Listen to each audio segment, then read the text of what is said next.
I'm starting to feel like Michael Fisher in that I think I found my new favourite form factor. Now I remember using the original Moto Razr back in the early 2000s, and using this Z Flip 4 resurfaces all that excitement from those years past. But after using a slab phone for so many years, what is this like to use? How has it aged? And is it the best value foldable to buy? Well, in terms of how the phone feels in the hand, is about as premium as you're going to get from a foldable. The back of the phone is made from premium Gorilla Glass Victus Plus, while the frame is made of aluminium. And the phone feels nice and sturdy, all while weighing only 187 grams. And in terms of the materials, this is much better than the new budget phones usually made of plastic. And the phone is IPX8 water resistant, which is great, but sadly no dust resistance, but in my use that hasn't caused any issues. And of course you get that cover display, which of course, while smaller than the Z Flip 5, offers a few features that I will cover in a bit. It's the same 1.9 inch Super AMOLED display as the Flip 3 with a resolution of 260 by 512, also with Victus Plus protection. And it's held up pretty well. I've not noticed any dings or scratches in my use, so it has held up pretty well. And the main display has been lifted from the Z Flip 3, and it's the same 6.7 inch dynamic AMOLED 2X display with an adaptive 120Hz refresh rate and 1200 nits of max brightness. The refresh rate is even more dynamic from the Flip 3, going as low as 1 Hz. And the display also supports HDR10 Plus content, and overall it's a really nice vivid display, typical from a Samsung flagship, and content looks great, and the 1080p resolution is plenty sharp enough at over 400 pixels per inch.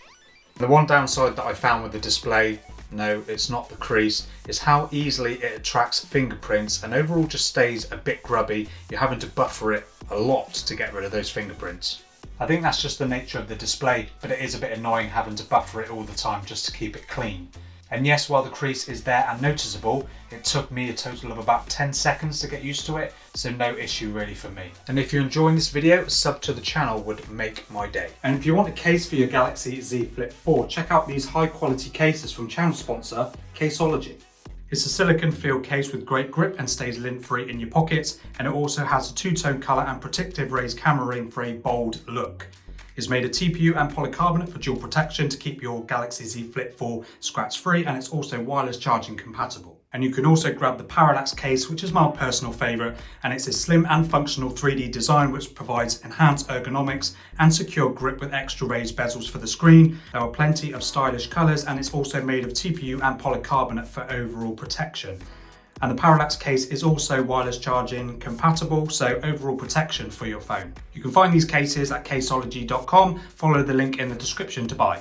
Now at launch, the Z Flip 4 was running One UI version 4 on top of Android 12, but thanks to Samsung's promise of 4 years of software updates, the Z Flip 4 is running the new One UI 6.1 on top of Android 14. And this offers the usual One UI experience, starting with the cover display, which gives you the ability to add certain widgets to swipe between, including notifications, calendar, weather and alarms. You can also double tap the power button to launch the camera and then swipe for different shooting modes. And swiping down gives you access to a few toggles like Bluetooth, Wi-Fi, silent mode and the flashlight. And jumping into the settings, you can also change the widgets you want to display on the cover screen. And of course there's the option for always on display, which by default is quite bright, but dragging down and swiping to adjust the brightness can sort this out. And as with the main display, you can add a personalised wallpaper and change the clock style to suit your taste. And again, the main downside for me on this cover display is no, not the size of it.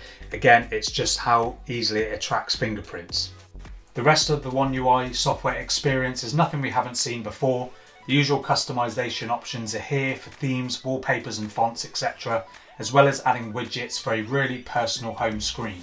So as far as the software experience, it is a typical Samsung experience, of course with those extra features for that cover screen. And performance is still silky smooth thanks to the Snapdragon 8 Plus Gen 1, which gives blazing performance and better efficiency.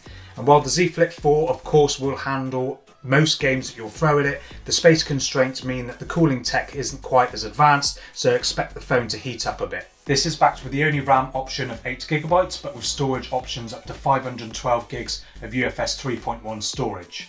So overall, the Z Flip 4 unsurprisingly offers a flagship experience in a much smaller form factor. Now you will notice a hit in the battery life if you are playing a lot of games. Now of course the Snapdragon 8 Plus Gen 1 is more efficient than its predecessor. The 3700 mAh battery won't keep you going that long. Now battery life for me has been absolutely fine as I'm not a heavy user, but if you are a heavy user, you're not going to get much from this battery, and the chances are you're not going to pick a foldable.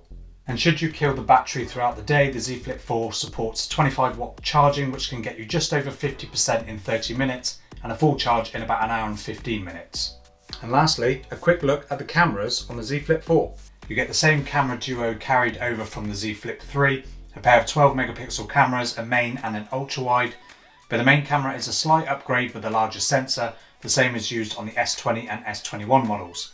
The ultra wide is the same as last year, and the selfie camera is a 10 megapixel f2.4 sensor carried from the S20. And photos coming from the Z Flip 4 are flagship quality. There's a ton of detail, lively colours and great dynamic range. The ultra wide produces similar photos, although finer areas and the edges aren't always to the mains level. The colour and contrast match nicely, and selfies come out nice too, with good amounts of detail and really good subject separation in portrait mode. And video tops out at 4K 60 from the main camera and 4K 30 from the ultra wide and selfie cameras. Here are a few more photo and video samples from the Z Flip 4. Let me know down in the comments what you think.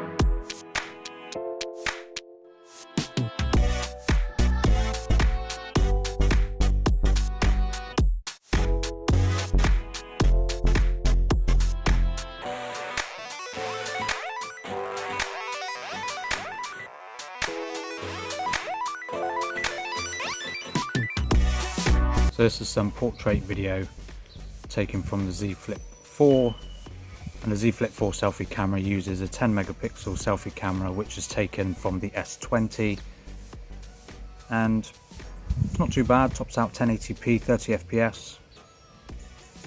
Let me know what you think. So that's my look at the Z Flip 4 in 2024, and well, keep me on this for another month and I don't think I can go back to a slab phone. I love the small form factor, the outer display, the main display and cameras are great, and while the battery life won't be the best for everybody, it's absolutely fine for me. And considering this cost nearly £1,000 when it was first released, and I picked this up on eBay in a really great condition for just 230 quid, so it's got to be in the conversation of the best value foldable you can buy. But let me know your thoughts on the Z Flip 4, subscribe if you enjoyed this video, and check out my other Samsung videos on my channel, and I'll see you there.